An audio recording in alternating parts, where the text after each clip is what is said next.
में आ रहे होते हैं। तो आज की रात अलजेब्रा के नाम या आज का लेक्चर अलजेब्रा के नाम एक बहुत इंपॉर्टेंट कॉन्सेप्ट है।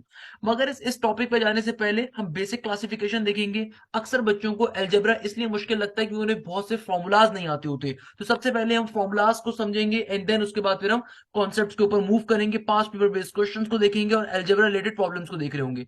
फॉर एग्जाम्पल सबसे पहले नंबर के ऊपर आपके पास फॉर्मूला आ रहा है ए प्लस बी का whole square. So what is A plus B का whole square? It is simply A square plus का 2ab प्लस का बी स्क्वायर। बहुत बेसिक सा फॉर्मूला है। And what's the difference between A plus B square and A minus B का whole square? Simple चीज है, आपके पास सिंपली नेगेटिव के ऊपर ओपन हो जाती है। ए का स्क्वायर माइनस का 2ab प्लस का बी स्क्वायर। अगर तो प्लस का होल स्क्वायर है, दो टर्म्स है, दोनों टर्म्स के बीच में पॉजिटिव साइन है, बाय होल स्क्वायर है, सिंपल तरीके से फॉर्मूला प्लस की फॉर्म में ओपन हो जाएगा। अगर दो टर्म्स है, बीच में नेगेटिव का साइन और फिर होल स्क्वायर आ रहा है, तो ए स्क्वायर माइनस 2ab प्लस के बी स्क्वायर पे ओपन हो जाएगा। वाइल अक्सर बच्चों को कंफ्यूजन होती है इसमें और इसमें। भाई ये दो डिफरेंट चीजें, ये ए स्क्वायर माइनस का बी स्क्वायर है, दोनों इंडिविजुअल टर्म्स के ऊपर स्क्वायर मौजूद है, बीच में नेगेटिव साइन है। तो अब फॉर्मूला क्या बनता है? Simply A plus B into A minus B. What it is A plus B into A minus B. Simple is that. Okay. अच्छा, ये तो हमने बेसिक सी बात पढ़ ली। इन्हीं फॉर्मूलाज को थोड़ा सा अल्टर भी कर सकते हो, चेंज भी कर सकते हो। फॉर एग्जाम्पल अगर लेट अस एज्यूम हमारे पास पहला फॉर्मूला है ए प्लस बी का whole square it is equal to A square plus का 2ab प्लस का बी स्क्वायर। अगर मैं प्लस के 2ab को दूसरी तरफ भेज दूं तो हमारा एक और फॉर्मूला क्या बन सकता है कि ए स्क्वायर प्लस का बी स्क्वायर किसके बराबर आ जाएगा? ए प्लस बी के होल स्क्वायर माइनस के 2ab के। सर ये क्या काम करा? देखो प्लस के 2ab को अगर आप दूसरी तरफ भेज दो तो आपके पास ए स्क्वायर प्लस बी स्क्वायर का एक फॉर्मूला क्या बन जाएगा? ए प्लस बी का होल स्क्वायर माइनस का 2ab। इसी तरीके से अगर यहां पे आप देखो, अगर मैं माइनस के 2ab को दूसरी तरफ भेज दूं तो हमारे पास फॉर्मूला क्या बन जाएगा? ए स्क्वायर प्लस बी स्क्वायर का एक और फॉर्मूला क्या हो सकता है? ये हो सकता है हमारे पास ए माइनस बी का होल स्क्वायर प्लस का 2ab। तो remember this thing, these two formulas are basically generated from these formulas. यानी कोई अलग चीज नहीं है भाई, ये दो नए फॉर्मूला जो आपको जनरेट होंगे यहीं से जनरेट हो रहे हो। ओके, तो अगर कभी हमारे पास आ रहा हो ए प्लस बी प्लस सी का होल स्क्वायर, इसका फॉर्मूला क्या होता है भाई? अगेन कभी भी तीन आपके पास इंडिविजुअल टर्म्स आ रही है, सिंपली तीन फंक्शंस आपके पास आ रहे हैं, तीन वेरिएबल्स आपके पास आ रहे हैं, ए प्लस बी प्लस सी, इनका होल स्क्वायर किसके बराबर होगा भाई? ये बराबर होता है हमारे पास सिंपली, इसका बड़ा मशहूर फॉर्मूला है ए स्क्वायर प्लस का बी स्क्वायर प्लस का सी स्क्वायर। अगर इन तीनों फंक्शंस के दरमियान, इन तीनों वेरिएबल्स के दरमियान पॉजिटिव का साइन है तो फॉर्मूला पॉजिटिव पे ओपन होगा। प्लस का 2ab प्लस का 2bc प्लस का 2ac। सही है ना भाई? सिंपल फॉर्मूला होता है कि सबसे पहले आपने a प्लस बी प्लस सी का होल स्क्वायर अगर आ रहा है तो पहले ए स्क्वायर आएगा प्लस का बी स्क्वायर प्लस का सी स्क्वायर, फिर प्लस का 2ab, पहली दो टर्म्स के साथ 2, फिर पहली दूसरी टर्म के साथ 2, फिर पहली तीसरी टर्म के साथ 2 और फिर तीसरी पहली टर्म के साथ 2। यानी कि प्लस का 2ab प्लस का 2bc प्लस का 2ac। इसी फॉर्मूले को अगर मैं थोड़ा सा ट्विस्ट कर दूं, मैं आपसे कहता हूं कि लेट सपोज फॉर्मूला आपके पास है a माइनस बी प्लस सी का होल स्क्वायर का फॉर्मूला ओपन करना है। तो देखो अगेन यहां पे स्टार्टिंग के अंदर ये वाली term as it is open होगी A square plus B square plus C square. क्यों? क्योंकि ये तीनों वेरिएबल्स के ऊपर यहाँ पे तो देखो स्क्वायर है, तो स्क्वायर नेगेटिव साइन को वैसे ही खत्म कर देगा। हाँ, मगर आगे आगे अब जहां पे भी बी वाली वैल्यू ओपन होगी वहां पे नेगेटिव के ऊपर ओपन होगी, तो क्या बन जाएगा? देखो माइनस का 2ab, क्योंकि बी की वैल्यू आपको नेगेटिव गिवन है तो ऑब्वियसली प्लस का 2ab क्या हो जाएगा? नेगेटिव का 2ab। प्लस का 2bc क्या हो जाएगा? नेगेटिव का 2bc। क्यों? क्योंकि बी नेगेटिव के अंदर गिवन है। और प्लस का 2ac एज इट इज रहेगा क्योंकि ए और सी पॉजिटिव में थे। तो अब की बारी में फॉर्मूला देखो ऐसे ओपन हो रहा होगा। ये बहुत बेसिक बेसिक सी बात है, क्लास 5 क्लास 4 में पढ़ाई जाती है। और जो ए लेवल्स ओ लेवल्स का बच्चा है उसको तो भी वैसी ये बातें मालूम होती है नॉर्मली, नॉर्मली स्टूडेंट को। आई होप कि अगर नहीं भी किसी को मालूम, कोई मेरे जैसा नलायक बैठा हुआ है वो भी समझ सके बात। क्लियर है भाई? बहुत बेसिक सी चीज है। अच्छा, इसी तरीके से लेट सपोज अगर मैं आपसे कहता हूं कि फॉर एग्जाम्पल अगर दो टर्म्स नेगेटिव में आ जाए, नेगेटिव का ए नेगेटिव का बी प्लस के सी का होल स्क्वायर, अब की बारी में फॉर्मूला कैसे ओपन करेंगे भाई? बहुत सिंपल वे में। कैसे ओपन करेंगे भाई फॉर्मूले को? अगर मैं हमसे कहता हूं कि यहाँ पे आप देखो नेगेटिव का ए नेगेटिव का बी प्लस का सी स्क्वायर, देखो अगेन स्टार्टिंग वाली वैल्यू एज इट इज रहेगी ए स्क्वायर प्लस का B square and then plus का C square as it is. क्यों? क्योंकि अगर इसमें नेगेटिव साइन भी आ रहा है तो चूंकि स्क्वायर है तो स्क्वायर नेगेटिव को पॉजिटिव में कन्वर्ट कर देगा। हाँ, अब यहाँ पे देखो जिन दोनों की साथ ये दोनों नेगेटिव वाली वैल्यू आ रही होंगी तो ऑब्वियसली वो साइन अफेक्ट कर रहे होंगे। फॉर एग्जाम्पल आगे हम लिखते हैं प्लस का 2ab। अब यहाँ पे ए भी नेगेटिव है बी भी नेगेटिव, तो नेगेटिव नेगेटिव पॉजिटिव हो गया तो ये एज इट इज रहेगा। आगे क्या है? प्लस का 2bc। मगर देखो बी नेगेटिव है सी नहीं है, तो इसका मतलब प्लस माइनस माइनस 2bc बन जाएगा। फिर आगे क्या होता है? प्लस का 2ac। देखो ए नेगेटिव है, सी नहीं है, तो यहाँ पे भी प्लस माइनस माइनस होगा, तो प्लस माइनस का 2ac एज रहेगा। तो ये आपका सिंपल तरीके से फॉर्मूला एक्सपेंड हो गया, फॉर्मूला क्या हो गया हमारा, एक्सपेंड हो गया इस तरीके से। ये बहुत बेसिक बेसिक सी बातें होती हैं। अच्छा, बहुत सारे बच्चों को एक बात नहीं मालूम होती, उसको भी समझ लीजिए।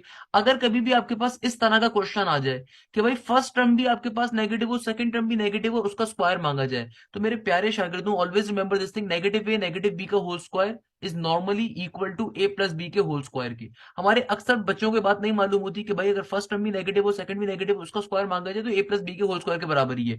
जैसे अगर मैं आपसे कहूं कि negative A negative B negative C का आपको होल स्क्वायर करना है, तो भाई it is directly equal to A plus B plus C के होल स्क्वायर के। क्लियर है भाई, ये बहुत बेसिक बेसिक सी बात है जो मैंने आपको अलजेब्रा में ट्रिक्स दे रहा हूँ। अच्छा, इसी तरीके से लेट्स सपोज आपके पास फॉर्मूला होता है ए क्यूब प्लस बी क्यूब का। तो भाई ए क्यूब प्लस बी क्यूब का फॉर्मूला क्या होता है, आप तमाम लोगों को आई होप ये मालूम होना चाहिए, अगर नहीं मालूम तो कोई मसले की बात नहीं, सीख लेते हैं भाई।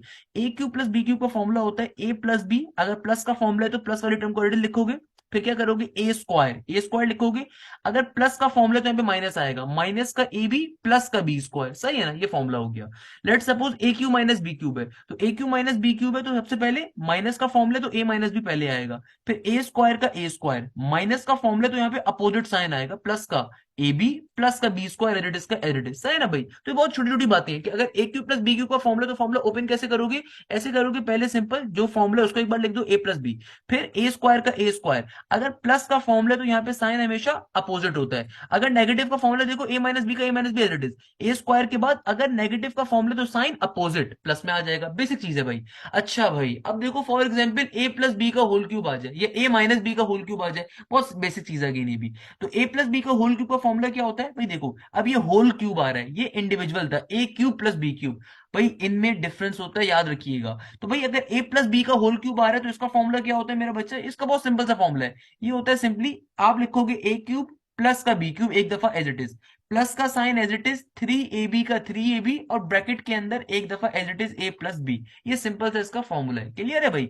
लेट सपोज मैं आपसे कहता हूं, फॉर एग्जाम्पल मैं आपसे कहता हूं कि भाई हमारे पास है ए माइनस के बी क्यूब, ए माइनस के बी का होल क्यूब का फॉर्मूला अप्लाई करना है। कैसे करेंगे भाई, देखो सिंपल तरीके से एक दफा आपने ए क्यूब माइनस का बी क्यूब, जो भी फॉर्मूला है आपने उस फॉर्मूले को एज इट इज एक दफा कॉपी डाउन कर देना है कि भाई ए माइनस बी का होल क्यूब है तो A cube minus B cube as it is, फिर माइनस का साइन थ्री ए बी, और ब्रैकेट के अंदर क्या आ जाएगा, ए माइनस का बी आ जाएगा। सिंपल इज डेट, कोई इसमें हार्ड एंड फास्ट लॉजिक नहीं है, बहुत बेसिक सी चीज है भाई, बहुत इजी चीज है मेरा बच्चा। क्लियर है भाई, इसमें किसी बच्चे को कोई प्रॉब्लम। फॉर एग्जाम्पल मैं आपसे कहता हूं ए प्लस वन डिवाइडेड बाई ए का होल क्यूब, इसका फॉर्मूला क्या होगा, देखो अगेन कोई मुश्किल चीज नहीं है, ये आपके पास फर्स्ट टर्म है, ये आपके पास सेकंड टर्म है, ये आपके पास फर्स्ट टर्म को ए से रिप्रेजेंट करते हैं, सेकंड टर्म को बी से हम लोग, तो यहाँ पे बी की value one by A given है, कोई इशू नहीं है, तो क्या बन जाएगा ए क्यूब प्लस का one divided by A cube, plus का sign as it is, three का थ्री एज इट इज, देखो ए की वैल्यू क्या है, ए हमारे पास ए के बराबर है, ए किसके बराबर है, ए के बराबर है।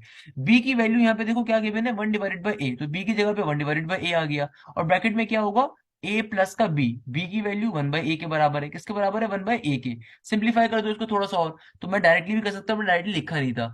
देखो यहाँ पे आपके पास सिंपली क्या बन जाएगा, ए से ए कट गया, तो बेसिकली आंसर क्या आ जाएगा हमारे पास, आंसर आ जाएगा ए क्यूब प्लस का one divided by A cube, A cube plus का one divided by A cube plus का थ्री, और ब्रैकेट के अंदर ए प्लस का वन डिवाइडेड बाई ए। ये फाइनली हमारा क्या आ गया, आंसर आ गया। कैसे सॉल्व करा, देखो इस क्वेश्चन की खास बात क्या थी, मैंने जानबूझ के क्वेश्चन लिखा है क्योंकि आगे आपके पेपर्स के अंदर बहुत आएगा भी क्वेश्चन, हम देख रहे होंगे। इस क्वेश्चन में आपसे कहा जा रहा है A plus one divided by ए के ऊपर होल क्यूब का फॉर्मूला अप्लाई करना है। देखो यहाँ पे ए यानी कि फर्स्ट टर्म गिवन है, और बी यानी कि सेकंड टर्म क्या गिवन थी, वन बाई ए। तो कैसे सिंप्लीफाई करेंगे, सिंपल फॉर्मूला ओपन करना है, कुछ भी नहीं करना होता भाई, सिंपल फॉर्मूला ओपन करोगे तो ए बी के ऊपर देखो ये ए और वन बाई एक दूसरे को कैंसिल आउट कर देंगे, इसलिए वो कैंसिल आउट हो गया, बाकी सारी वैल्यूज एज इट इज रहेंगी। अच्छा, एक और चीज होती है भाई, अक्सर बच्चे इसको और इसको आपस में कंफ्यूज कर देते हैं, भाई ये दो डिफरेंट फॉर्मुलाज हैं। तो अगर कभी भी आपके पास आ जाए ए क्यूब प्लस का बी क्यूब प्लस का सी क्यूब माइनस का थ्री ए बी सी, तो इसका फॉर्मूला भी आपको याद होना चाहिए। इसका फॉर्मूला क्या होता है भाई, इसका फॉर्मूला होता है हमारे पास simply A plus B plus C, bracket के अंदर ए स्क्वायर प्लस का बी स्क्वायर प्लस का सी स्क्वायर, और आगे होता है माइनस का ए बी माइनस का बी सी माइनस का ए सी। तो ये हमारे पास सिंपली फॉर्मूला होता है। देखो अगर कभी हमारे पास आ रहा हो A cube plus B cube plus C cube minus का 3ab, किसके बराबर होगा? A plus B plus C into A square plus B square plus C square minus का ए बी माइनस का बी सी माइनस का E सी। तो ये algebraic portion को जब हम स्टार्ट कर रहे हैं, एल्जेब्रिक के कॉन्सेप्ट को स्टार्ट कर रहे हैं, बेटा ये एल्जेब्रिक आइडेंटिटीज आपको बेसिकली आनी चाहिए। ये बेसिक एल्जेब्रा के फॉर्मुलाज हैं जो आपको लाजमी आने चाहिए। जब तक आपको ये नहीं आएंगे हम एल्जेब्रा का टॉपिक ही सॉल्व नहीं कर सकते। Remember this thing, it is a very important part कि आपको एल्जेब्रा को स्टार्ट करने से पहले हमें कुछ चंद बेसिक बातें लाजमी मालूम हो। अभी